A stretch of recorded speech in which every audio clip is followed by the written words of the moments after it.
Queridos, quem era Zaqueu?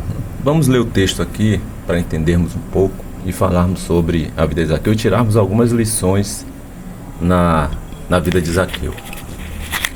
Lucas capítulo 19, a partir do versículo 1, a palavra de Deus vai dizer assim: Entrando em Jericó, atravessava Jesus a cidade. Eis que um homem chamado Zaqueu, maioral dos publicanos e rico, procurava ver quem era Jesus, mas não podia por causa da multidão, por ser ele de pequena estatura. Então, correndo adiante, subiu a um sicômoro, a fim de vê-lo, porque por ali havia de passar. Quando Jesus chegou àquele lugar, olhando para cima, disse-lhe: Zaqueu, desce depressa, pois me convém ficar hoje em tua casa. Ele desceu a toda a pressa e o recebeu com alegria.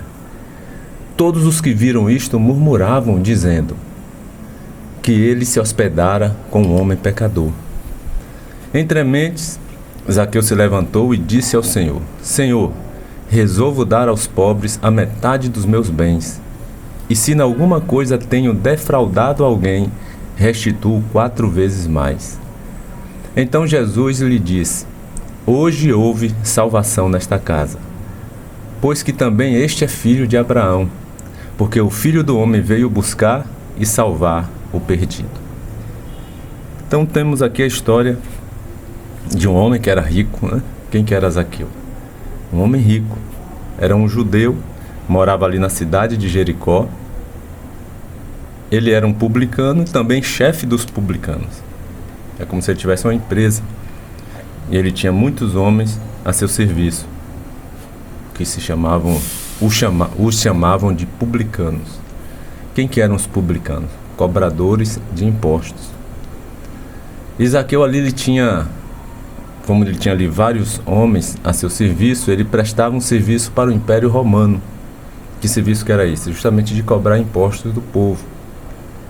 Os publicanos geralmente eles não eram bem vistos pelo povo, porque geralmente os publicanos cobravam a mais do que era devido cobrar. Por isso eles eram chamados de desonestos, de ladrões. Mas para uma dúvida com relação a Zaqueu. Não parecia que Zaqueu fosse um publicano desonesto. A gente vê no texto mais ou menos isto, e nós vamos ver o porquê que eu estou dizendo aqui que não parecia que Zaqueu era um publicano desonesto. A gente vai ver que ele tinha dúvidas, né? No versículo 8, por exemplo, do texto que nós acabamos de ler em Lucas 19, ele vai dizer: Senhor, eu resolvo dar aos pobres a metade dos meus bens. E se em alguma coisa eu tenho defraudado alguém, eu restituo 4 vezes mais.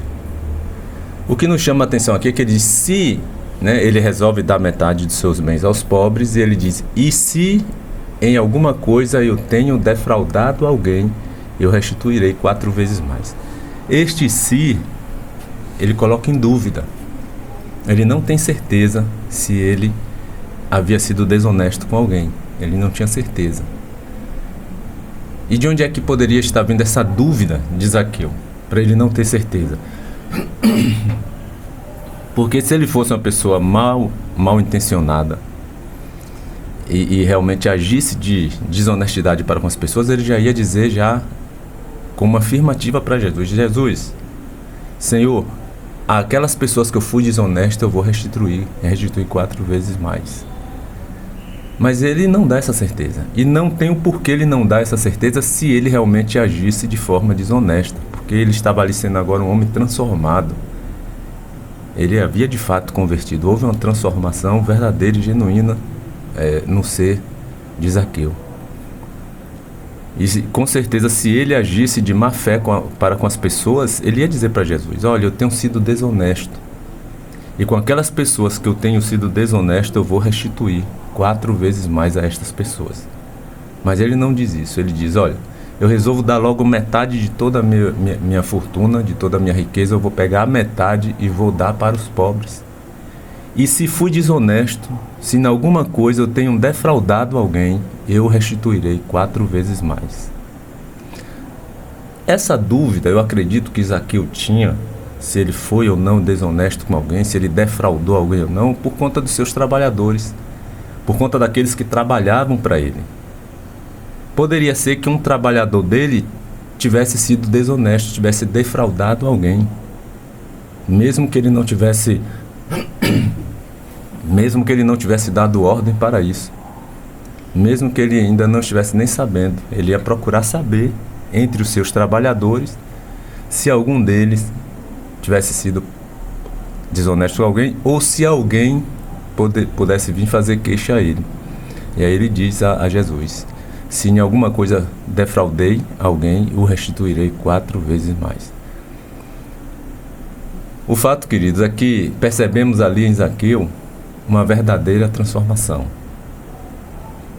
Zaqueu não se aproximou de Jesus para brincar de ser crente, para brincar de ser seguidor de Jesus, de ser um cristão, porque estava na moda, né? Vamos dizer assim, estava na moda ser seguidor de Jesus, eu também quero ser um desses aí.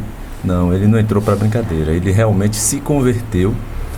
Foi uma transformação verdadeira e genuína no caráter, no ser de Zaqueu. E infelizmente nós não podemos às vezes presenciar essa mesma transformação em muitas pessoas que dizem ter Jesus. Dizem que tem Jesus, mas você não vê mudança. Você não vê mudança de comportamento, não vê mudança de atitude, você não vê mudança de pensamentos. É a mesma pessoa que está lá no mundo. Ela simplesmente diz que tem Jesus agora. Eu tenho Jesus, eu sou de Jesus, mas transformação que é bom, nada.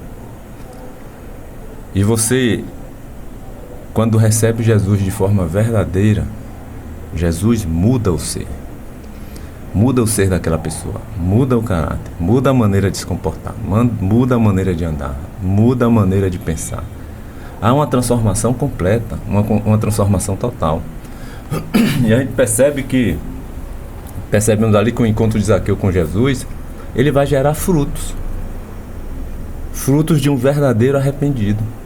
Você vê que ele diz logo: olha, metade de toda a minha riqueza eu vou dar para os pobres, e se fui desonesto com alguém, se defraudar alguém, vou restituir 4 vezes mais. Você vê que já gerou frutos de imediato no coração daquele que realmente permitiu Jesus entrar e fazer as transformações necessárias. Então esse encontro que Zaqueu teve com Jesus gerou frutos de um verdadeiro arrependido. Quais frutos tem gerado aí no seu coração no seu encontro com Jesus? Quais frutos tem gerado? Nós vemos aqui que no de Zaqueu gerou. Você é um cristão que tem produzido frutos? Frutos de um verdadeiro discípulo? Fruto de um verdadeiro seguidor de Jesus? Você tem produzido esses frutos, queridos? Olha só o que Jesus diz aqui em João 15. João capítulo 15, versículo 1 em diante, ele diz assim: eu sou a videira verdadeira e meu pai é o agricultor. Todo ramo que estando em mim não der fruto, ele o corta. E todo o que dá fruto, limpa para que produza mais fruto ainda. Olha só. Jesus é a videira. Deus é o agricultor. E nós somos os ramos. E ele diz: olha, eu sou a videira, vós sois os ramos. Meu pai é o agricultor. Todo ramo que está em mim não der fruto, Deus vem e corta. Não tem mais parte com a videira, que é Jesus. Você está entendendo? Você diz que tem Jesus, mas não dá fruto. Deus vai lhe cortar. Você não vai ter parte no reino dos céus com o Filho. Mas aí ele diz aqui: mas a todo aquele que dá fruto, Deus, que é o agricultor, ele vem e limpa para que ainda produza mais fruto. Mas o que não estiver dando fruto, ele vai ser cortado. E ele continua dizendo no versículo 3: vós já estáis limpos pela palavra que vos tenho falado. Permanecei em mim e eu permanecerei em vós. Como não pode o ramo produzir fruto de si mesmo, se não permanecer na videira, assim nem vós o podeis dar, se não permanecerdes em mim. Eu sou a videira e vós os ramos. Quem permanece em mim e eu nele, esse dá muito fruto, porque sem mim nada podeis fazer. Olha o que diz o versículo 6. Se alguém não permanecer em mim, será lançado fora. À semelhança do ramo, e secará, e o apanham, lançam no fogo e o queimam. Olha só o que Jesus diz aqui no versículo 6. Se alguém não permanecer em mim, será lançado fora. À semelhança do ramo, e secam, e o apanham, lançam no fogo e queimam. Então, queridos, produza frutos, frutos dignos de um verdadeiro arrependido, frutos dignos de um verdadeiro discípulo de Jesus, para que você possa permanecer nele e de maneira alguma você ser lançado fora. Tá certo? O texto nos mostra ali também um Zaqueu humilde, né? Apesar de Zaqueu ser rico, ter uma fortuna, ali o texto nos mostra um Zaqueu rico. Ele poderia até pensar: eu não preciso de Jesus, para que eu quero Jesus? Se eu tenho, materialmente falando, tenho tudo o que eu preciso, para que eu quero Jesus? Mas ele foi humilde, meu irmão. Zaqueu foi humilde para reconhecer ali que aquele vazio existencial dentro dele, somente Jesus podia preenchê-lo. Todos nós sofremos desse vazio, um vazio existencial, que muitas pessoas tentam preenchê-lo com as coisas desse mundo. Muitas pessoas tentam preencher esse vazio com festas, com orgias, com momentos de prazeres nesse mundo, e nada preenche, meu irmão. É um vazio que nada nesse mundo vai poder estar preenchendo. E Zaqueu foi humilde ali, porque mesmo sendo rico, mesmo tendo condições financeiras muito boas, ele reconheceu que ele precisava do Filho de Deus. Ele precisava de Jesus para preencher aquele vazio, para que ele pudesse ter sentido de viver, sentido na vida. Ainda que você tenha tudo e não venha lhe faltar nada materialmente falando, se você não tem Jesus e não se compromete com Ele, certamente você estará também sentindo este vazio aí dentro de você. Porque também não adianta dizer que tem Jesus se você não se compromete com a palavra, não se compromete com o Filho de Deus. Você tem Jesus e você se compromete, esse vazio, ele sai, ele deixa de existir. Porque Jesus é aquele que nos dá o Espírito de Deus para habitar dentro de nós, o Espírito Santo. Um Espírito que é santo, meu irmão. E foi a retirada desse Espírito Santo de nós que provocou este vazio. Somente Jesus pode preencher esse vazio. Um vazio que um dia foi provocado lá no Jardim do Éden, no pecado de Adão e Eva. O homem tinha plena comunhão com Deus ali, quando Deus o criou. Não havia pecado. E o homem era eterno. Éramos para viver eternamente aqui nesse mundo. Mas por conta do pecado ali de Adão, o que acontece? O Espírito de Deus deixa de habitar no homem. O Espírito de Deus deixa de estar com o homem e ele agora passa a ser um ser mortal. O homem era eterno, era para ter a eternidade, para nunca morrer. Mas por conta da retirada do Espírito de Deus que habitava nele, que estava com ele, o Espírito Santo, ele agora passa a ser um homem mortal. E aí vem a morte. E fica esse vazio, porque a retirada do Espírito de Deus de nós provocou este vazio. Então, para você preencher esse vazio novamente, você precisa entregar sua vida para Jesus, para que Jesus lhe conceda novamente o Espírito Santo que vai habitar dentro de você e vai preencher todo esse vazio que muitas vezes você está sentindo aí dentro de você. Então receba Jesus como Senhor, meu irmão. Só Ele pode preencher esse vazio. Olha o que diz em Romanos 5, versículo 12. Portanto, assim como por um só homem entrou o pecado no mundo, e pelo pecado a morte, assim também a morte passou a todos os homens, porque todos pecaram. todos pecaram ali na pessoa de Adão mesmo. É o que o texto está dizendo aqui. Assim como por um só homem entrou o pecado no mundo e pelo pecado a morte, assim também a morte passou a todos os homens, porque todos pecaram. Versículo 18 e 19 de Romanos 5 diz: Pois assim como por uma só ofensa veio o juízo sobre todos os homens para a condenação, assim também por um só ato de justiça veio a graça sobre todos os homens para a justificação que dá a vida. Porque como pela desobediência de um só homem muitos se tornaram pecadores, assim também por meio da obediência de um só muitos se tornarão justos. Amém, né? Amém por isso. Assim como pela desobediência de um só homem muitos se tornaram pecadores, assim também por meio da obediência de um só homem, que é Jesus, muitos se tornarão justos. Justos quer dizer justificados diante de Deus. Você vai ser justificado desde que você reconheça Jesus como Senhor, como seu Salvador, como Filho de Deus.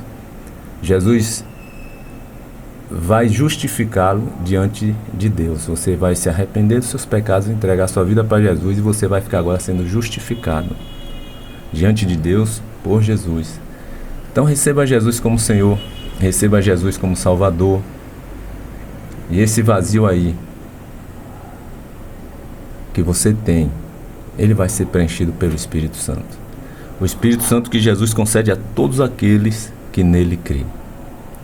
E eu quero estar lendo aqui também João 3 a partir do versículo 14. Vou estar concluindo aqui a partir de João 3, versículo 14.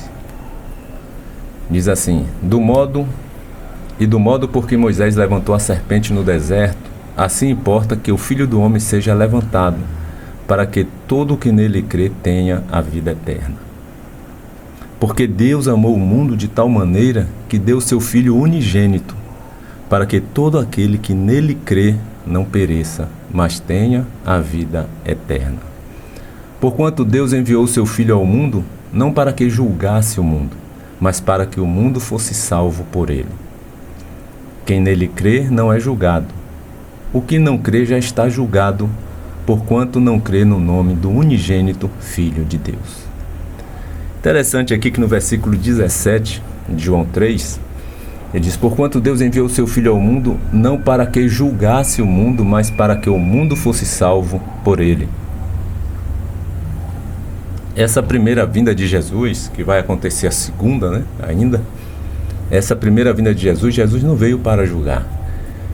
Jesus veio para salvar os perdidos, para que o homem fosse salvo através dele. Só que a segunda vinda de Jesus, e aí sim ele vem para julgar. Mas o texto está bem claro aqui dizendo: porquanto Deus enviou o seu Filho ao mundo, não para que julgasse o mundo. Essa primeira vinda, não para que julgasse o mundo, mas para que o mundo fosse salvo por ele. João 3,17. Só que nós sabemos que na segunda vinda ele vem como juiz. Na primeira vinda ele veio como salvador. Na segunda ele vem para julgar. Ele vem trazer juízo sobre todos nós. Ele vem para julgar aqueles que irão para o céu. Ele vai levar, e os que não vão ficarão e irão perecer. Mas que você possa tomar a melhor e a maior decisão da sua vida hoje. Mesmo você que já diz que tem Jesus, comprometa-se mais com ele. Entregue de fato a sua vida nas mãos de Jesus. Viva Jesus a todo instante, a todo momento, todos os dias na sua vida. Respire Jesus em tudo que você estiver fazendo, em tudo que você vier a fazer.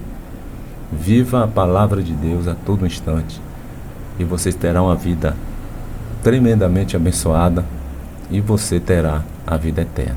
Amém? Que Deus te abençoe, Deus abençoe sua vida, que Deus abençoe a toda a sua família. Oremos. Querido Deus, nosso Senhor e Pai que está nos céus, mais uma vez entramos na tua presença, Pai, agradecendo a Ti pelo dia de hoje, por mais um dia que o Senhor nos concede de vida, que nós possamos aproveitar o máximo dessa oportunidade que o Senhor nos concede todos os dias de amanhecermos vivos. Perdoa as nossas ofensas, Senhor. Perdoa tudo aquilo que temos feito que não tem te agradado. Perdoa-nos nas nossas imperfeições. Perdoa-nos nas nossas fraquezas, assim como nós temos perdoado a quem nos tem nos ofendido.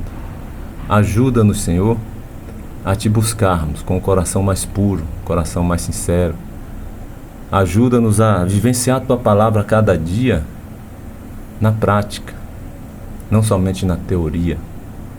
Que nós não sejamos discípulos teóricos, mas discípulos práticos na tua presença, Pai. Que o Senhor possa estar indo ao encontro de cada filho teu, cada necessidade, cada pedido que está sendo colocado. Que o Senhor possa estar atendendo-os diante da tua graça, tua misericórdia. Aqueles que necessitam de uma cura, que o Senhor possa estar curando suas enfermidades. Aqueles que estão passando por algum tipo de problema, que o Senhor possa estar solucionando estes problemas. Que o Senhor possa estar restaurando vidas, restaurando lares. Que o Senhor possa estar restaurando famílias para a honra e glória do teu nome. Desde já é o que nós te pedimos. Também te agradecemos por tudo, em nome de Jesus.